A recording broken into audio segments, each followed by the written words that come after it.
विशेष, मनमोहक, जीवन की दिशा को बदलने वाला, अच्छे गुणों को देने वाला, अच्छा इंसान बनने वाला पुनरुत्थान कार्यक्रम में आपका हार्दिक स्वागत है, अभिनंदन है, सत्कार है। पुनरुत्थान के माध्यम से हम स्वास्थ्य के संबंधी, शिक्षा के संबंधी, धर्म दर्शन के संबंधी, सत्संग के संबंधी, जगत, जीव, पुनर्जन्म, इन सभी चीज़ों के बारे में प्रतिदिन नए नए विषयों के साथ में चिंतन करते हैं। इसी क्रम में आज हम एक ऐसा विषय लेकर के आए हैं जो कि अध्यात्म और विज्ञान को मिलाएगा, विज्ञान के द्वारा अध्यात्म को सिद्ध करेगा और अध्यात्म के द्वारा विज्ञान को सिद्ध करेगा।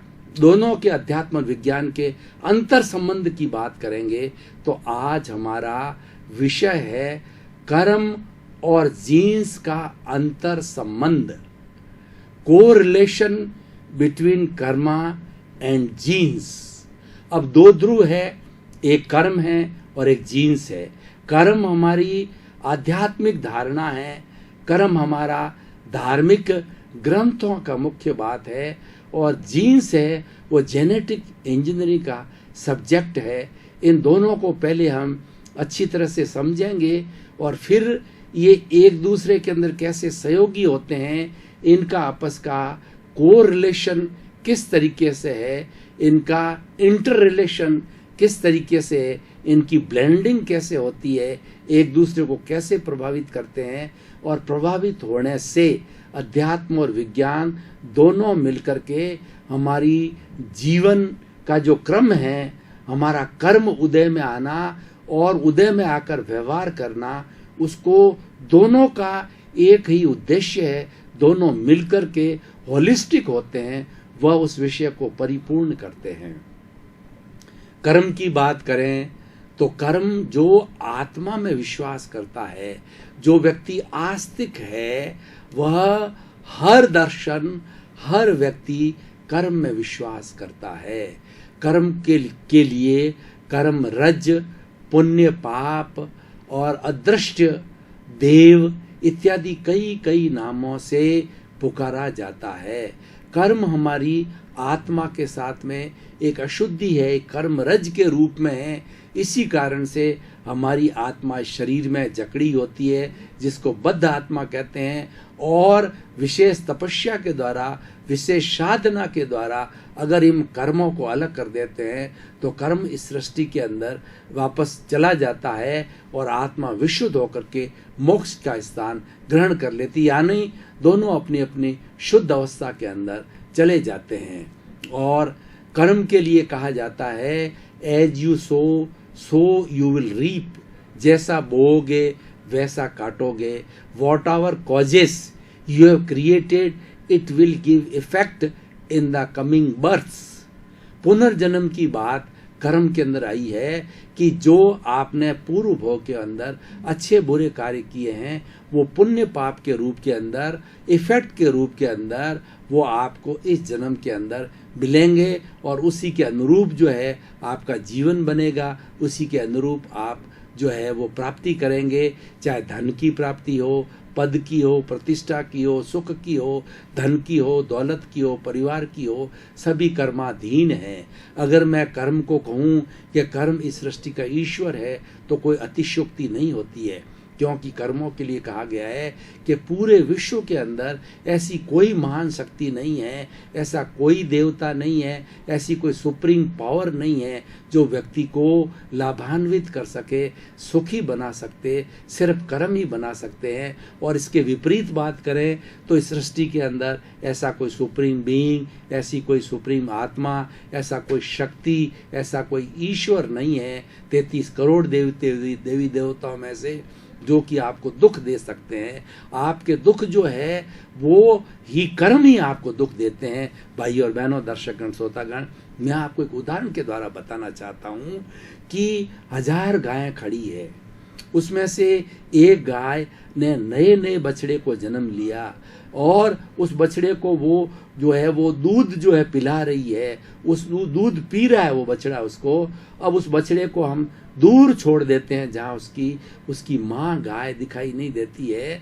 उसको दूर छोड़ने के बाद में 1000 गायों के बीच के अंदर वो बछड़ा भाग करके केवल अपनी माँ के पास जाएगा और उस माँ के दूध को वो है पीना चालू करेगा, दूध को जो है उसके थन से पिएगा। इसका अर्थ यहाँ आगमकार साहित्यकार क्या कहते हैं कि आपका कर्म आपके पीछे जाएगा, दूसरे का कर्म आपके पीछे नहीं आएगा। इसीलिए एक बहुत बड़े पीपा जी कवि हुए हैं, उन्होंने क्या कहा है, पीपा पापन कीजिए और अड़गो रहीजे आप, करनी जासी आप री और कुण बेटो कुण बाप।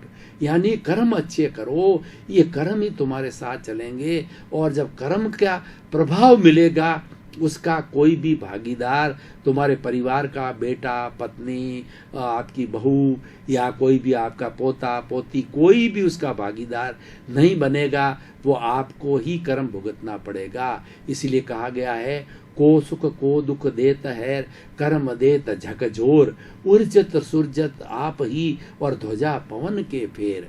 मंदिर के ऊपर ध्वजा होती है, वो पवन के चलने से के कारण ही उलझती है और सुलझती है, और कोई उलझाने वाला सुलझाने वाला नहीं है। इसलिए बंधुओं भाई और बहनों, दुख देने वाला सुख देने वाला आपका ही कर्म है। जो कर्म आप अर्जित करते हैं, जैसा पौधा बोते हैं आप, बीज बोते हैं, वैसा ही पौधा मिलता है। अगर आपने धतूरे का बीज बोया है और अकडोडिये का यानी आंकड़े का बीज बोया है और आप 12 साल तक जो है उसका सिंचन करो और फिर आप देखोगे कि मुझे आम मिल जावे, आम का और अकडोडिये का जो एक जैसी शक्ल होती है, तो वो कभी नहीं मिलेगा। आम का बीज लगाने से ही आम मिलेगा, यानी अच्छे कर्म करने से ही उसके रिजल्ट अच्छे मिलेंगे।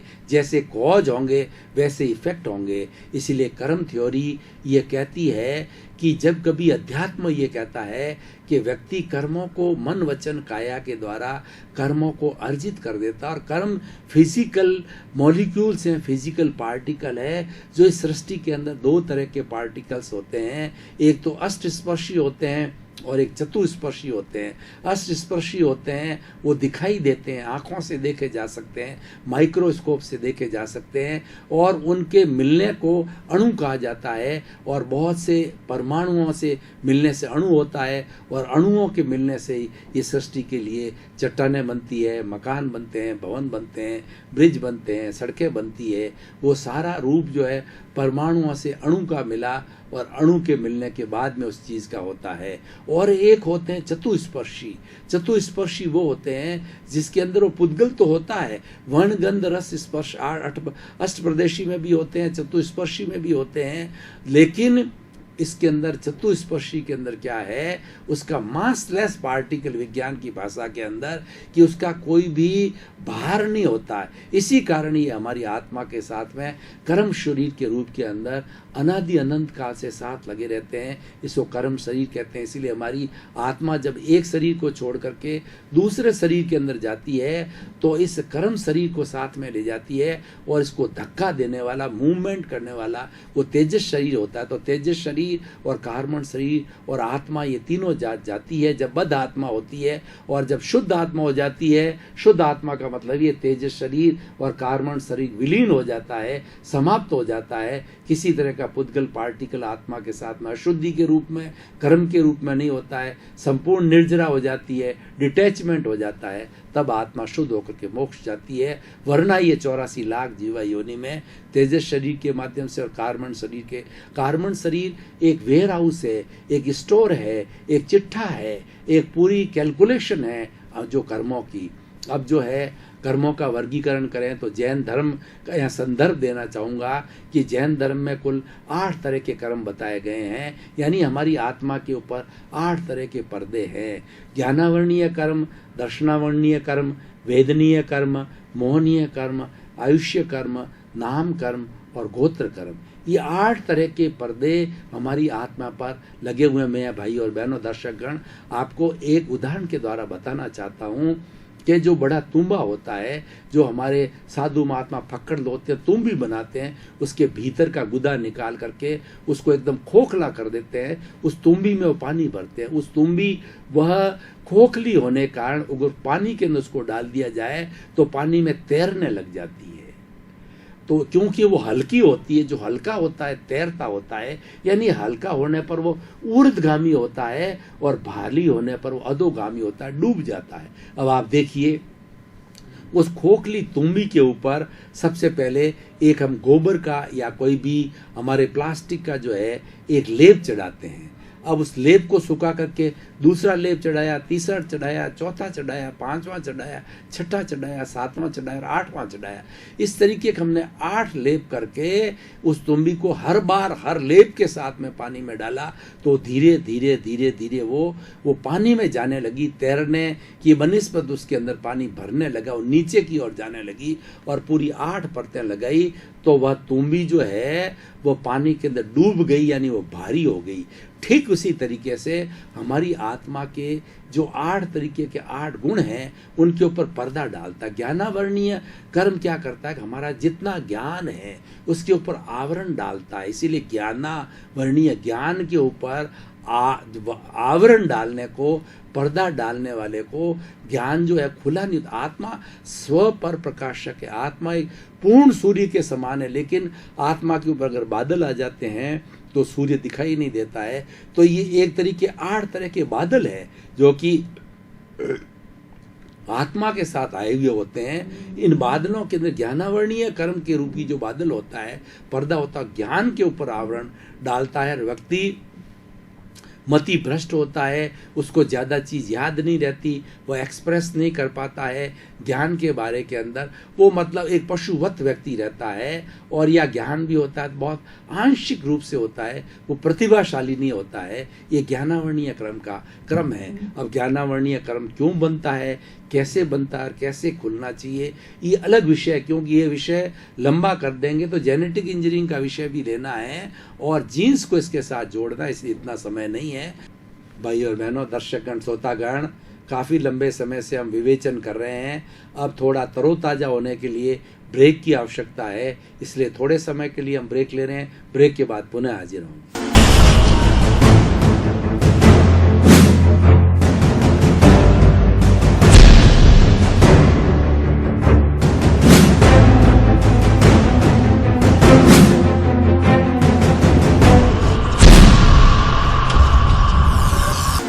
दर्शकगण, श्रोतागण, थोड़े समय तक ब्रेक लिया। ब्रेक के बाद हमने अपने शरीर को स्वस्थ महसूस किया, दिमाग को शांत किया और पुनः हमारे निर्धारित विषय के ऊपर आता है, श्रद्धा के ऊपर पर्दा डालता। ज्ञानावरण, दर्शनावरण, वेदनीय कर्म जब उदय में आता है तो हमारे शरीर के अंदर सब तरीके की वेदना होती है, बीमारी आती है, तकलीफ होती है। ये वेदनीय कर्म क्या होता है? आयुष्य कर्म होता है, उससे मनुष्य के लाइफ स्पान रहती है, मनुष्य कितने वर्ष तक जिएगा। और आयुष्य कर्म जो ही संपन्न हुआ, 1 सेकंड, 1 क्षण भी व्यक्ति जिंदा नहीं रह सकता और वह मृत्यु को प्राप्त हो जाता है। ज्ञानावरणीय, दर्शनावरणीय, वेदनीय और मोहनीय कर्म है, ये हमारी मति को जो है वो भ्रष्ट कर देता है। जिस तरीके से व्यक्ति को शराब पी जाता है तो बेभान हो जाता है, तो ये मोहनीय कर्म हमको मोह में फंसाता है, धन में, दौलत में, परिवार में और आपके कंचन में, कामिनी के अंदर, सुख के अंदर, और चारों तरफ आनंद सुख का ही सुख लेते रहें, जीवन का भोग विलास करते रहते हैं, उसके अंदर ये मोहनीय कर्म फंसाता है। ज्ञानावरणीय, दर्शनावरणीय, वेदनीय, मोहनीय आयुष्य और नाम कर्म होता है, वो हमारी पद प्रतिष्ठा को बताता है। और व्यक्ति का जो जितना शरीर के संबंधी जितना भी कार्य होता है, हमारा ब्लड सर्कुलेशन, शरीर के अवयव, शरीर की इंद्रियां और हमारा जितना भी कर्म का संचालन होता है, ये हमारा जो है वो इस आयुष्य कर्म, ये जो नाम कर्म के द्वारा होता है। गोत्र कर्म के अनुसार हमें स्टेटस मिलता है कि किस तरीके से अच्छे घर में जन्म लेना, अच्छे कुल में जन्म लेना, अच्छा पद मिलना, अच्छे प्रतिष्ठा मिलना। तो भाई और बहनों, दर्शकगण, श्रोतागण, ये 8 कर्म जो है एक ईश्वर का रूप है और वही व्यक्ति का संचालन करता है। कोई ईश्वर की संचालन नहीं करता है, मनुष्य के जीवन को नहीं, प्राणी मात्र के जीवन को इन 8 कर्मों से संचालन होता है। अब ये कर्म जब उदय में आते हैं तब व्यक्ति का व्यवहार बदल जाता है। व्यक्ति बहुत अच्छा भला होता है, लेकिन वो अचानक व्यक्ति चोर बन जाता है, वो अचानक व्यक्ति व्यभिचारी बन जाता है, साधु व्यभिचारी बन जाता है, और जो है वो एक बहुत अच्छा इंसान चोर बन जाता है, लुटेरा बन जाता है, और उसके साथ साथ के अंदर वो कई तरह की वो व्यसनों को पालन कर लेता है, बुरा इंसान बन जाता है। ये सब पाप कर्म उदय में आने के कारण ऐसा होता है। बुरे कर्म उदय में आता है तब आदमी की स्थिति ऐसी हो जाती है, कोई साथ नहीं देता, बीमार हो जाता है, अर्थ की दृष्टि से बिल्कुल जो है गरीब हो जाता है, और उसको दुख ही दुख आते हैं, कोई सहयोग देने वाला नहीं होता है। ये सब पाप के उदय से आते हैं। पुण्य के उदय से इसका विपरीत होता है। पद मिलता है, प्रतिष्ठा मिलती है, अच्छा घर मिलता है, अच्छा कुल मिलता है, अच्छे बच्चे मिलते हैं, अच्छे धन मिलता है, दौलत मिलता है। तो ये अब ये उदय में आते हैं जब व्यक्ति का व्यवहार वैसा हो जाता है। अब मैं इस पॉइंट के ऊपर इस यहाँ रोकता हूँ। अब जेनेटिक इंजीनियरिंग को प्रारंभ करता हूँ। जेनेटिक इंजीनियरिंग क्या कहती है कि इसकी सबसे छोटी इकाई होती है जिसको शेल कहते हैं। जेनेटिक इंजीनियरिंग से where there is a cell there is a life. In every living being, shells are there. That's why all living beings are acting as a animates. वो जीवंत प्राणी कहलाते हैं, और दूसरे जिनके अंदर शेल्स नहीं होते हैं इनएनिमेट कहलाते हैं, वो जड़ कहलाते हैं, और वो पदार्थ कहलाते हैं। उसके अंदर चेतना नहीं होती है, शेल के कारण चेतना आती है। और एक शेल अपने आप में एक पूरा पावर हाउस है, जो और हर शेल हर तरह के प्राणी में होती है। 84 लाख जीवा योनि के पेड़ है, पौधे है, वायरस है, कीड़े हैं, मकोड़े हैं, गाय है, भैंस है, बकरी है, मनुष्य है, इन सभी के अंदर शेल्स होती है, और शेल्स की संख्या फिक्स होती है। हमारे मनुष्य के शरीर के अंदर 60 खरब कोशिकाएं होती है। इसकी सबसे न्यूनतम इकाई है वो शेल होती है। अब सेल से हम इसको जीन्स के अंदर आते हैं कि उस सेल्स के अंदर एक सेंटर पॉइंट होता है जिसको न्यूक्लियस कहा जाता है। उस न्यूक्लियस के चारों तरफ क्रोमोजोम्स होते हैं, उसके अंदर एक द्रव होता है जिसको डीएनए कहा जाता है, आरएनए कहा जाता है। डीएनए आरएनए जो है उसके कंपोजिशन से जो है वो क्रोमोजोम्स बनते हैं। क्रोमोजोम्स के अंदर छोटे छोटे जीन्स होते हैं। वो शेल की सबसे छोटी इकाई है। शरीर की सबसे छोटी इकाई शेल है, और सेल की सबसे विभाग करते करते करते करते छोटी इकाई जीन्स होते हैं। और हर शेल के अंदर जो है वो करीब 1000 जीन्स एक्टिव होते हैं। जीन्स की संख्या बहुत होती है।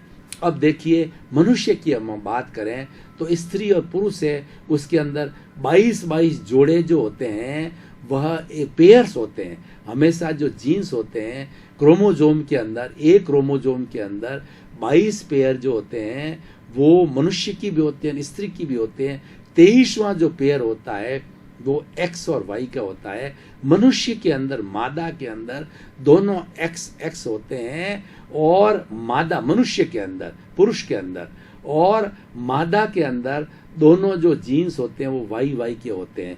जब स्त्री पुरुष का मिलन होता है, एक्स और वाई मिलता है, उस वक्त के अंदर अगर मान लो एक्स इसके एक्स से मिल गया, या इसका वाई इसके वाई से मिल गया, एक्स मिलने से जो है वह जो है वो मेल संतान होती है, और वाई मिलने से जो है वो फीमेल संतान होती है। तो इस तरीके से ये मेल और फीमेल का निर्धारण जीन्स के माध्यम से होता है। ये जीवन का निर्धारण जीन्स के माध्यम होता है। अब जेनेटिक इंजीनियरिंग कहती है कि जैसे हमने कर्मों की जो 8 कर्मों की उत्तरोत्तर प्रकृतियों को, उसके फर्दर क्लासिफिकेशन को देखें तो 148 टाइप का कर्म है, वो सारे जीवन का संचालन करते हैं। जब हर कर्म उदय में आता है, व्यक्ति कैसे व्यवहार करता है, उसका शरीर जो है मोटा होता है, पतला होता है, बुद्धि मंद होती है या तीव्र होती है, डायबिटीज का आना, हार्ट का आना, मतलब सभी तरह की जितना जीवन का क्रम जो है ना वो कर्मों के उदय से आता है। ठीक उसी तरीके से ये जीन्स के अंदर म्यूटेशन होता है। जीन्स के अंदर जो है वो म्यूटेशन का मतलब निष्क्रमण होता है, तो निष्क्रमण के द्वारा चेंज होने से जो है आपस के अंदर जो है वो जो म्यूटेशन होने से, जीन्स के म्यूटेशन से व्यक्ति के जो है वो पर्सनैलिटी के अंदर चेंज आता है। अब देखिए, इधर हमारी स्पिरिचुअलिटी या कर्म सिद्धांत ये कहता है कि कर्म उदय में आने से व्यक्ति के व्यवहार में परिवर्तन आता है, लेकिन कैसे आता है पता नहीं। इधर जेनेटिक इंजीनियरिंग ये कहती है कि जब जीन्स म्यूटेशन करते हैं, जब उनका आपस के अंदर मिलन होता है, विघटन होता है, चेंजेस होता है, वो चेंजेस होने के कारण व्यक्ति के व्यवहार में प्रभावित होते हैं। अब दोनों व्यवहार पे आ गए, इसका अर्थ ये हो गया कि कर्म जब उदय में आते हैं तो वो जीन्स के माध्यम से म्यूटेशन होकर के और फिजिकल बॉडी के अंदर उस तरीके का एनवायरनमेंट पैदा होता है, और उस एनवायरनमेंट के आधार पर मनुष्य उस फिजिकल रूप के अंदर चेंज आता है, फिर ग्लैंड्स में आता है, फिर जो है वो हमारे ब्लड के अंदर जाता है, ब्लड से जो हमारे कर्मेंद्रियां, हाथ है, सिर है वगैरह, उसके अनुसार हमारे मन वचन काया के अनुसार एक्शन चालू हो जाते हैं। यानी दोनों एक ही बात करें, दोनों मालूम नहीं है फर्दर कैसा होता है। जेनेटिक इंजीनियरिंग कहता है कि ये होता है, कैसे होता है, उसी तरीके से हमारा कर्म सिद्धांत कहता है उदय में आने के बाद में व्यवहार का जो निर्धारण अच्छा बुरा होता है, म्यूटेशन होने के कारण व्यवहार का बुरा होता है। तो हम इसको परिपूर्ण करें, हम स्पिरिचुअलिटी को और जो है हमारी मेडिकल साइंस को आपस में मिलावें, तो निष्कर्ष ये मिलता है कि कर्मों का उदय जो होता है होने के बाद में जीन्स के माध्यम से जो है, म्यूटेशन के माध्यम से जो है, वैसा आदमी का चरित्र बदल जाता है, वैसा व्यवहार बदल जाता है, वैसा आचार हो जाता है, वैसा व्यवहार हो जाता है, वैसा व्यक्तित्व हो जाता है। अब मैंने एक शोध की है, उस शोध के अंदर जो 148 तरीके के जो कर्म है, मैं मुख्य कर्मों का बात जो मैंने पहले कही, ज्ञानावर्णीय कर्म, दर्शनावर्णीय कर्म और 8 तरह के जो कर्म हैं, इस जीन्स के अंदर कैरेक्टरिस्टिक देखी उसकी जीन्स की कैरेक्टरिस्टिक को हमने पाया। कुछ जीन्स ऐसे होते हैं जो लाइफ स्पान देने वाले होते हैं, यानी ये आयुष्य कर्म, इधर आयुष्य कर्म है और इधर लाइफ स्पान है। यानी जब आयुष्य कर्म उदय में आता है तब ये जीन जो कि लाइफ स्पान देने वाला होता है वह एक्टिव हो जाता है। अब देखिए कि उसके बाद के अंदर देखें, डायबिटीज देने वाला जीन अलग है, हार्ट अटैक कराने वाला जीव अलग है, लीवर को खराब कराने वाला जीवन अलग है। यानी शरीर के अंदर हमारी जितनी साइकोसोमेटिक आज बीमारियां हो रही है, उन सब के हर एक का अपना अपना जीन्स है। इधर इसको कहते हैं असता वेदनीय। भाई और बहनों, दर्शकगण, श्रोतागण, आपका बहुत बहुत धन्यवाद, आपके प्रति कृतज्ञता कि आप प्रतिदिन अच्छे अच्छे विचार सुनने के लिए, सत्संग करने के लिए हाजिर होते हैं। उससे हमारे विचार निर्मल होते हैं, हमारा आचार निर्मल होता है, हम एक अच्छे इंसान बनते हैं। अच्छा इंसान बनाना ही पुनरुत्थान कार्यक्रम का उद्देश्य है। जगत का कल्याण हो और सर्वे भवन्तु सुखिनः सर्वे भवन्तु निरामया, ये पुनर्जागरण का कार्यक्रम इसीलिए है। आपका जीवन मंगलमय हो, आनंदमय हो, सुखी हो, शांत हो, मर्यादित हो। आपके प्रति मंगल भावना शुभकामना। Thank you. इस कार्यक्रम के प्रायोजक हैं